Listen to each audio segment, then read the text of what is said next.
Middle east की जंग में 40वें दिन जो सीज फायर की घोषणा हुई थी वो आज 45वें दिन टूटेगा और इसके लिए बाकायदा समय की घोषणा भी हो चुकी है। और इसके लिए अमेरिका ने हॉर्मुज स्ट्रेट समय की घोषणा और जगह का चुनाव दोनों कर लिया है। अमेरिका आज से ही हॉर्मुज स्ट्रेट पर नाकेबंदी लागू करने जा रहा है। अमेरिकी सेंट्रल कमांड के अनुसार, भारतीय वक्त के अनुसार ये समय मैं आपको बता रही हूं, शाम 7:30 बजे से ईरान के बंदरगाहों की ओर आने जाने वाले जहाजों को रोक दिया जाएगा। यानी ट्रंप घेराबंदी करने वाले हैं। लेकिन क्या ईरान इस पर शांत रह जाएगा? क्योंकि ऐसा हो जाए ये तो होगा ही नहीं, बल्कि ईरान इसका माकूल जवाब देगा। अब चलिए आपको एक तस्वीर दिखाते हैं। अब ये जो तस्वीर आप मेरे पीछे देख रहे हैं, इसमें ये अमेरिकी डिस्ट्रॉयर है जिसे ईरान का जो सुसाइडर बोट है, ये डिस्ट्रॉयर है। दूसरी तरफ जो तस्वीर ली गई है वो ईरान के सुसाइडर बोट से ही ली गई है। ये किस तरीके से पीछा करके हॉर्मुज से भगाने का ऐसे प्रयास कर रहा है, ये तस्वीर एक बार फिर से हम आपको दिखा देते हैं। ये डिस्ट्रॉयर है और ये जो तस्वीर आपको साइड में दिख रही है वो है ईरान की तरफ से भेजी गई सुसाइडर बोट। माफ करिएगा, ये जो तस्वीर आप देख रहे हैं ये डिस्ट्रॉयर की है और ये जो तस्वीर है ये सुसाइडर बोट की तस्वीर है जो कि ईरान की तरफ से भेजी गई है। हालांकि बाद में अमेरिकी जहाज को ही पीछे हटना पड़ता और अगर ऐसा नहीं होता तो ईरान इसका करारा जवाब भी देता। ये इस पर जो तस्वीर सामने आई है उस बोट की, उस पर यूएसएस आपको लिखा हुआ समझ में आ जाएगा। डिस्ट्रॉयर भेजा गया तो ईरान की तरफ से सुसाइडल बोट भेज दी गई है, जिसके बाद इन्हें पीछे भी हटना पड़ा है। और अगर ये पीछे नहीं हटते तो ईरान इसका ऐसा जवाब देता कि हमेशा के लिए अमेरिका को अपना ये दर्द याद रहता कि उसने हॉर्मुज स्ट्रेट में उतरने की कोशिश की और उसे मुंह तोड़ जवाब दे दिया गया। राष्ट्रपति डोनाल्ड ट्रंप ने कहा कि नाकेबंदी का मकसद ईरान की तेल बिक्री रोकना है। ट्रंप के मुताबिक कि अन्य देश है बहुत सारे, वो भी इस प्रयास में अमेरिका का साथ दे रहे हैं। बड़बोलापन ट्रंप का। ट्रंप ने दावा किया कि ईरान की सैन्य ताकत को भारी नुकसान हुआ है और उसकी नौसेना लगभग खत्म हो चुकी है। उन्होंने कहा कि 158 जहाज तबाह किए जा चुके हैं। इससे पहले नेवल ब्लॉकेड वेनेजुएला में अमेरिका ने किया था और उसके बाद वहां पर सैन्य ऑपरेशन चलाया गया था। अब आज भी तो यही तैयारी की जा रही है नेवल ब्लॉकेज की। अब ये नेवल ब्लॉकेड क्यों चुना जा रहा है? ईरान की आर्थिक लाइफलाइन काटने की कोशिश की जा रही है कि हॉर्मुज स्ट्रेट, और बहुत सारी रिपोर्ट्स ये कहती है कि युद्ध की शुरुआत के साथ साथ ईरान ने उससे पहले से ज्यादा व्यापार किया है जब वो किया करता था। खास तौर पर तेल निर्यात को रोकने की कोशिश हॉर्मुज स्ट्रेट में अमेरिका की तरफ से की जाएगी। ईरानी अर्थव्यवस्था तबाह करने की ये पूरी प्लानिंग है। अब वेनेजुएला में इसका असर कैसे दिखा था जरा वो जान लेते हैं। तो वेनेजुएला में तेल बेचना मुश्किल हो गया था, जिसकी वजह से वेनेजुएला पर आर्थिक संकट गहराया, सरकार कमजोर हुई और सैन्य ऑपरेशन आसान हो गया था, जिसके साथ ही मादुरो की सत्ता चली गई थी। आपको तस्वीरें याद होगी, मादुरो के कमरे में घुस करके उन्हें और उनकी पत्नी को किस तरीके से अगवा किया गया था अमेरिका की तरफ से। ईरान के लिए भी वही रास्ता बनाने की तैयारी की जा रही है डोनाल्ड ट्रंप की तरफ से कि हम इनका तेल व्यापार रोक दें, इन्हें कमजोर कर दें और पीछे हटने के लिए मजबूर कर दें। नेवल ब्लॉकेड की खबरों के बाद और नाकेबंदी के ऐलान के बाद वैश्विक तेल कीमतों में जबरदस्त उछाल आया है। वेस्ट टेक्सास इंटरमीडिएट $104 प्रति बैरल और ब्रेंट क्रूड $102 प्रति बैरल के पार पहुंच गया है। यानी अमेरिका ईरान की लड़ाई अब सब जगह से हटते हुए एक बार फिर से हॉर्मुज के पास पहुंच गई है। हॉर्मुज वो आर्थिक नस है जिसको दबा करके बार बार अमेरिका को धमकी देते रहा है ईरान, और अमेरिका, उसके राष्ट्रपति ट्रंप इससे तिलमिला भी जाते हैं। ऐसा लगता है कि हॉर्मुज का नाम लेते ही ट्रंप की सांसें थम जाती है। ईरान जब जब हॉर्मुज का नाम लेता था तब तब अमेरिका धमकी देता था। कभी ट्रंप कहते थे कि हम हॉर्मुज खुलवाएंगे, कभी कहते हैं हमें हॉर्मुज से कुछ लेना देना नहीं। यानी हॉर्मुज आज के समय में वो मुख्य बिंदु हो गया है जहां विश्व की निगाहें टिकी हुई है। ट्रंप ने हुंकार भरी तो हॉर्मुज पर तकरार शुरू हो गई है। कैसे हुई है ये तकरार, चलिए आपको बताते हैं। नाकेबंदी से ऊर्जा क्षेत्र में भूचाल आएगा, यह ईरान की तस्वीर है। दूसरी तरफ अगर अमेरिका की बात की जाए तो समंदर की नाकेबंदी करने की उसकी तरफ से तैयारी की जा रही है। गैस सैन्य जहाजों के लिए हॉर्मुज खुला है, यह ईरान ने कहा। अमेरिका कह रहा है हॉर्मुज ना खुलने से पूरी दुनिया परेशान है। ईरानी नौसेना का पूरी तरीके से नियंत्रण है, ईरान का दावा है। अमेरिका कह रहा है कि हम माइन स्वीपर जहाज यहां पर पहुंचाएंगे ताकि यहां पर हम अपना कब्जा जमा सके, सैन्य जहाजों को तबाह कर देंगे, ईरान ने उसके बाद यह कहा। अमेरिका की तरफ से कहा गया कि नाकेबंदी में दूसरे देश भी हमारे साथ हैं और हमारा साथ देंगे। और इसके तुरंत बाद ब्रिटेन के पीएम कीर स्टारमर का बयान सामने आ गया कि हम अमेरिका के साथ नहीं हैं, और वो हर मुद्दे पर इसी तरीके से आगे बढ़कर के बताते रहे हैं कि ब्रिटेन अमेरिका के साथ इस युद्ध में कतई नहीं खड़ा हुआ है। हॉर्मुज स्ट्रेट पर कीर स्टारमर की तरफ से 35 देशों की अलग से मीटिंग बुला ली गई थी, जब पूरी दुनिया के सामने ट्रंप ये चिल्लाते रहे कि यूरोपीय देश, नेटो कंट्रीज हमारा साथ दे हॉर्मुज स्ट्रेट को खोलने में। और यही बात एक बार फिर से डोनाल्ड ट्रंप कह रहे हैं कि हॉर्मुज स्ट्रेट पर जो हम लगाम कसने वाले हैं नाकेबंदी की, उसमें तमाम देश हमारे साथ खड़े हुए हैं, जबकि ये सच नहीं है। अमेरिका ने ईरान के खिलाफ हॉर्मुज में समुद्री नाकेबंदी शुरू करने का ऐलान तो कर दिया है। इसकी वजह से वैश्विक तेल सप्लाई, शिपिंग और क्षेत्रीय तनाव पर बहुत बड़ा असर पड़ सकता है। अमेरिकी सेंट्रल कमांड ने ऐलान किया कि सोमवार शाम 7:30 बजे हॉर्मुज को बंद कर दिया जाएगा। और अमेरिका के इस ऐलान से दुनिया में तेल के दाम एक बार फिर से बढ़ गए हैं। मार्केट को उठापटक के दौर से अमेरिका के इन बयानों की वजह से बहुत ज्यादा गुजरना पड़ता है। एक बयान आएगा मार्केट क्रैश, एक बयान आएगा मार्केट अप, और इस बार फिर से एक बयान ऐसा दे दिया। अब हॉर्मुज जब बंद होगा सो बंद होगा, ईरान करने देगा नहीं करने देगा ये बात की कहानी है। लेकिन उनके बयान की वजह से तेल के दाम एक बार फिर से ऊपर हो गए, $104 प्रति बैरल तक पहुंच गए। ब्रेंट क्रूड ऑयल $102 प्रति बैरल तक पहुंच गया। अमेरिकी राष्ट्रपति ट्रंप स्ट्रेट ऑफ हॉर्मुज को लेकर के बड़ा और आक्रामक कदम उठाने जा रहे हैं। डोनाल्ड ट्रंप पहले ईरान को धमकी दे रहे थे वो हॉर्मुज को खोल दे, अब ट्रंप खुद ही हॉर्मुज को बंद करने में लग गए। अब इन्हें दुनिया से कोई लेना देना नहीं। डोनाल्ड ट्रंप ने एक बयान में साफ कहा कि अमेरिकी नौसेना अब इस जल मार्ग में आने जाने वाले सभी जहाजों की नाकेबंदी शुरू करेगी। ये बयान ऐसे समय आया जब अमेरिका खुद ईरान से बार बार हॉर्मुज को बिना शर्त खोलने की मांग करता रहा है। इवन टेबल टॉक पर जाने तक उसने ये कहा, डोनाल्ड ट्रंप की तरफ से ये बयान आया कि हॉर्मुज पर हम ईरान को एक अधिकार नहीं करने देंगे, मोनोपोली नहीं करने देंगे। अब अमेरिका वही मोनोपोली लेकर के आगे बढ़ रहा है। हॉर्मुज पर कैसे महाविनाश होगा, पूरी खबर क्या है वो आपको बताती हूं कि हॉर्मुज से गुजरने वाले जहाजों को यूएस आर्मी रोकेगी, ये उसकी तैयारी है। ईरानी पोर्ट में आने जाने वाले जहाजों को वो रोकेगी। सभी देशों के जहाज को अमेरिकी सेना रोक देगी। अब जो ईरान की तरफ से कुछ देशों को रियायत बढ़ती जा रही थी वो पूरी तरीके से खत्म मान करके चलिए, और उसमें अमेरिका का खुद का भी तो फायदा है। हॉर्मुज स्ट्रेट को बंद करो, अमेरिका से तेल और गैस का व्यापार शुरू करो जो कि महंगा, खर्चीला और लंबे दिन तक चलने वाला हो। गैर ईरानी बंदरगाहों से गुजरने वाले जहाजों पर अमेरिका रोक लगा सकता है।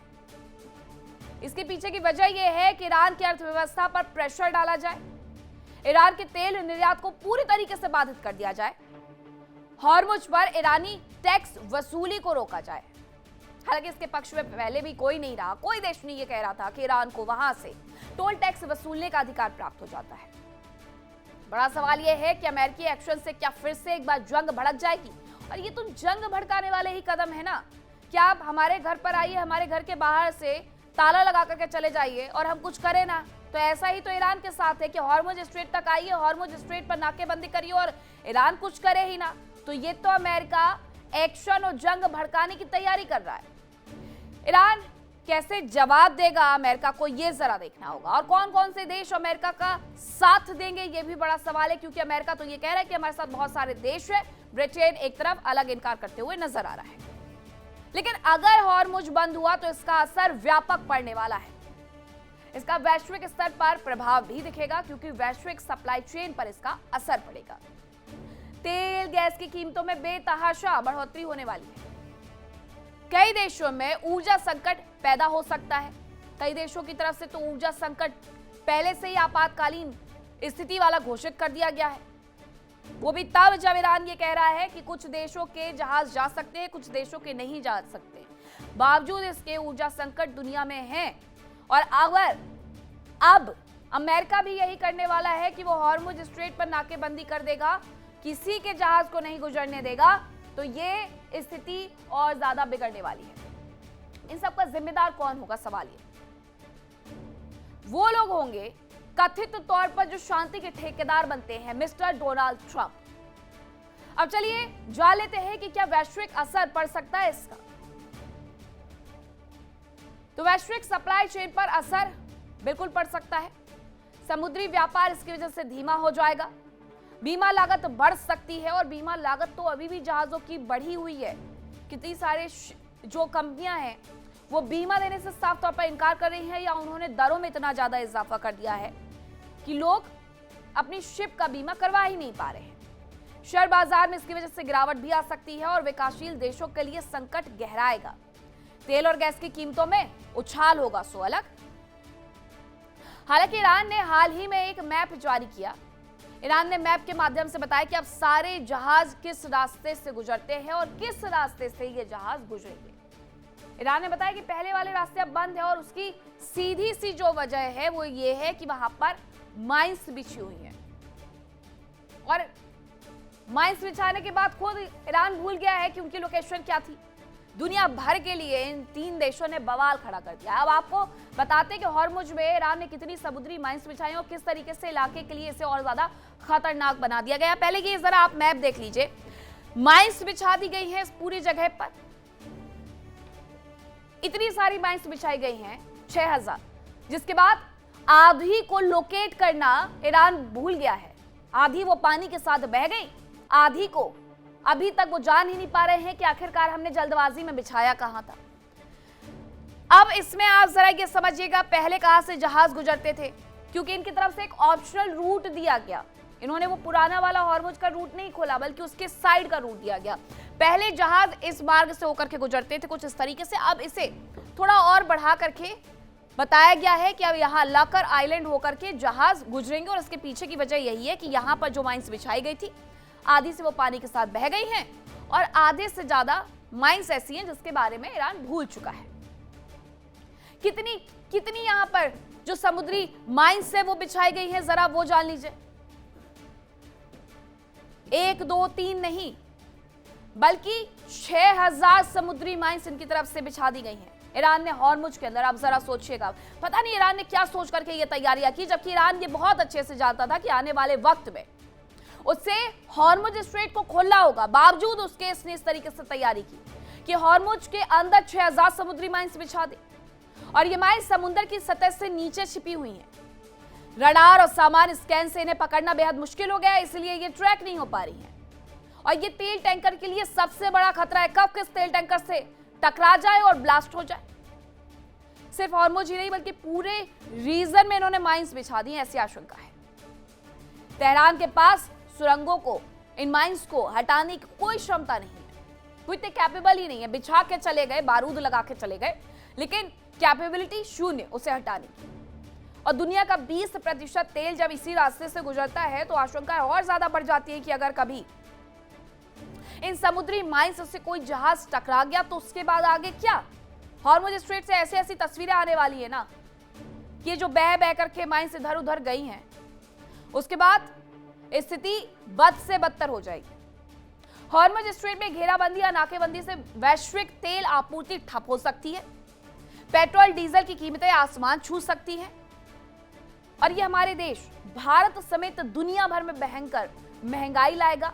डॉलर की दुनिया में बोलबाला बढ़ सकता है, और यही तो है मेक अमेरिका ग्रेट अगेन, जहां डॉलर की कीमतों में इजाफा हो, मार्केट अमेरिका के हिसाब से चले, पूरे दुनिया भर में महंगाई अमेरिका फैला दे, दुनिया भर में बेरोजगारी फैला दे। यही है मेक अमेरिका ग्रेट अगेन। अपने देश को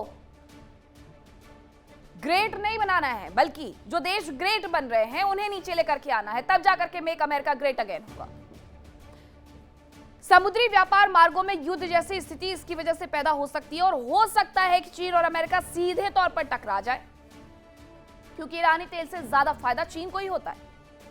अगर घेराबंदी होती है तो फिर चीन की सप्लाई चेन पर भी बुरा असर पड़ सकता है और आखिरकार दो बड़े देश सीधे टकराव की तरफ बढ़ सकते हैं। हॉर्मुज पर घेराबंदी का जो असर है वो ऊर्जा संकट और महंगाई पर सबसे पहले पड़ेगा। करीब 20 से 30% तेल इसी रास्ते से गुजरता है और रास्ता बंद होने की वजह से तेल की सप्लाई रुक जाएगी, थम जाएगी और दुनिया भी थम जाएगी। हॉर्मुज बंद होने से कच्चे तेल के दाम में तेजी से उछाल होगा, युद्ध की आशंकाएं भी बढ़ेगी। यूएस और ईरानी नौसेना के बीच में सीधा टकराव होगा। हॉर्मुज में सैन्य गतिविधियां तेज हो जाएंगी। हॉर्मुज में वैश्विक युद्ध का खतरा भी बढ़ जाएगा। इसकी वजह से व्यापार पर भी असर पड़ेगा। हॉर्मुज बंद होने से समुद्री व्यापार ठप हो जाएगा और रास्ता बंद होने से हजारों नाविक फंस सकते हैं। बीमा जोखिम के कारण माल ढुलाई महंगी होगी और चीन की भागीदारी अगर इसमें हो गई तो चीन ईरानी तेल का सबसे बड़ा खरीदार पहले से है। यूएस घेराबंदी से चीन को नुकसान होगा, जिसकी वजह से चीन और यूएस के बीच में तनाव संभव है और हो सकता है यूएस थोड़ा थोड़ा पीछे हटने की कोशिश जो जब करता है थोड़ा सोच समझ के, तो वो इसीलिए करता है कि चीन से आने वाले रेयर अर्थ मिनरल्स उसे नहीं मिल पाएंगे। थोड़ा पीछे वो हट सकता है, लेकिन अभी कितना आगे बढ़ेगा वो शाम 7:30 बजे के बाद पिक्चर क्लियर होनी शुरू हो जाएगी। मिडिल ईस्ट में तनाव अब खतरनाक मोड़ पर है। एक तरफ अमेरिका हॉर्मुज स्ट्रेट में ब्लॉकेट करने जा रहा है, दूसरी तरफ लाल सागर में जहाजों पर खतरा मंडरा रहा है। वजह है हूती। बीते दिनों United kingdom maritime trade operations के अनुसार यमन के अल हुदैदा तट से करीब 54 नॉटिकल माइल दूर एक जहाज को 10 से 12 लोगों के हथियारबंद समूह ने घेर लिया। इनमें 4 से 5 लोग ऑटोमेटिक हथियारों से भी लैस थे। हर कोई जानता है लाल सागर में हूतियों का दबदबा होता है।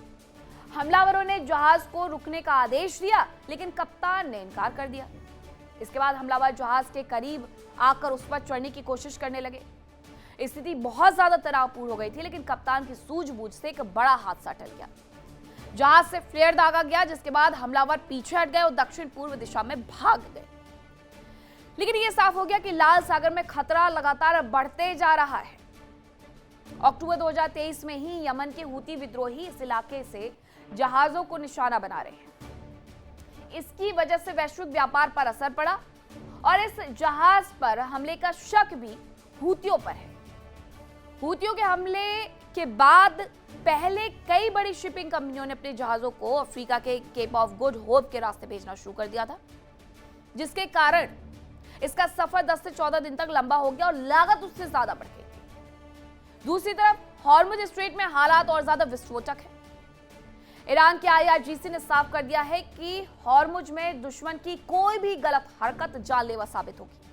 अमेरिका उतर ही इसलिए रहा है ताकि ईरान को उकसा सके, पूरी दुनिया के सामने ये कह सके कि ईरान की तरफ से हमला किया गया, इसलिए हम तो अपनी सुरक्षा के लिए पलटवार कर रहे हैं। समझिएगा, ईरान का दावा है कि हॉर्मुज पर उसका पूरा कंट्रोल है और बाकी हर गतिविधि उसकी निगरानी में हो रही है। लेकिन अगर हॉर्मुज बंद होता है तो सीधे तौर पर इसका असर बाब अल मंडेब मार्ग पर भी पड़ेगा और दूसरी ओर लाल सागर में फिर से हूती विद्रोही एक्टिव हो जाएंगे। हूती विद्रोही पहले ही ये कह चुके हैं कि वो बाब अल मंडेब को बंद कर देंगे अगर हॉर्मुज स्ट्रेट की तरफ किसी ने भी बढ़ने की कोशिश की तो। इसकी वजह से यूरोप से लेकर के नेटो देशों तक तेल का व्यापार ठप हो जाएगा और ऐसे में खतरा भी बढ़ेगा। दोनों मार्ग क्योंकि कहीं ना कहीं बंद होते हुए नजर आ रहे हैं। जहाज अफ्रीका के केप ऑफ गुड होप के रास्ते से गुजर सकते हैं, लेकिन ये इतना आसान नहीं होगा क्योंकि ये रास्ता काफी लंबा है और इसका असर व्यापार और वस्तुओं की कीमत पर भी दिख सकता है। अब आप जरा सोचिए कि जहां आप 4 से 5 दिन में एक समुद्र को पार करते हैं, वहां 10 से 12 दिन में उस समुद्र को पार करेंगे तो एक तो वक्त ज्यादा लग रहा है। जो चीज आपको 4-5 दिन में मिल सकती है वो 10 से 12 दिन में मिलेगी। जो चीज आपको 4-5 दिन की वजह से 40 रुपए में मिल सकती है वो 10 से 12 दिन बाद अगर वहां से जहाज गुजरेंगे तो 100 रुपए में मिलेगी। यानी असर सिर्फ और सिर्फ आपकी जेब पर पड़ने वाला है। अब आपको बाब अल मंडेब के बारे में भी बता देते हैं। सबसे पहले बात करेंगे भौगोलिक स्थिति और आकार की। यमन और जिबूती इरिट्रिया के बीच में ये स्थित है। ये लाल सागर को अडेन की खाड़ी से जोड़ता है। ये जो आप तस्वीर देख रहे हैं ये बाब अल मंडेब की तस्वीर है। इसकी जो लंबाई है वो करीब 50 से 100 किलोमीटर है। बाब अल मंडेब की चौड़ाई 26 से 32 किलोमीटर है और इसकी औसत गहराई लगभग 150 से 186 मीटर है। इसका आर्थिक महत्व और रणनीतिक महत्व क्या है वो जानिए। दुनिया के सबसे महत्वपूर्ण समुद्री मार्ग में से ये एक है। हॉर्मुज मलक्का स्ट्रेट के बाद तीसरा व्यस्त तेल मार्ग है ये। लाल सागर से स्वेज कैनाल से जुड़ने का एक रास्ता भी है और इसकी वजह से एशिया यूरोप के बीच में व्यापार होता है और डेली रोजाना 4 से 6.2 मिलियन बैरल का व्यापार यहां से होता है, जो वैश्विक समुद्री तेल व्यापार का 9 से 12% है। वैश्विक कंटेनर व्यापार का लगभग 20 से 25% व्यापार यहां से होता है और अगर ये बंद हो जाए तो जहाजों के आवागमन में दिक्कत आनी ही आनी तय है। हुती विद्रोहियों ने लाल सागर में पहले भी बहुत सारे हमले किए हैं, जिसमें 2023 से 25 तक कई जहाजों पर हमले किए गए। हुतियों ने इसे ब्लॉक करने की चेतावनी दी। हॉर्मुज के बाद ये बंद हुआ तो ऊर्जा आपूर्ति पूरी तरीके से ठप हो जाएगी। अब IRGC ने चेतावनी दी है कि अगर कोई सैन्य जहाज इस क्षेत्र में घुसने की कोशिश करता है तो उसे संघर्ष विराम का उल्लंघन माना जाएगा और कड़ी कार्रवाई की जाएगी। ईरान ने यह भी दावा किया है कि अमेरिकी युद्धपोतों को पीछे हटने पर मजबूर किया गया। हालांकि अमेरिका ने पहले कहा था कि उसके जहाजों ने हॉर्मुज से गुजरते हुए बारूदी सुरंगें हटाने का अभियान शुरू कर दिया। ये पूरा तनाव ऐसे समय में बढ़ा है जब अमेरिका और ईरान के बीच में शांति वार्ता विफल हो चुकी है। दोनों देशों के बीच अविश्वास गहराता जा रहा है और समुद्र में सैन्य गतिविधियों में हलचल तेज होते जा रही है। अमेरिका ने कह दिया है कि सोमवार को हॉर्मुज को हम ब्लॉक कर देंगे। तो क्या अब दुनिया की बर्बादी तय है और समुद्री व्यापार ठप होने वाला है? शाम 7:30 बजे देखना होगा कि अमेरिका आखिरकार क्या करता है। सिर्फ 1 घंटे की बात है। देखिए इंडिया डेली 24/7 अब आपके स्मार्ट टीवी पर। इंडिया डेली मौजूद है सभी डिजिटल प्लेटफॉर्म पर लाइव और लगातार। इंडिया डेली 24/7 हर दिन राष्ट्र को समर्पित।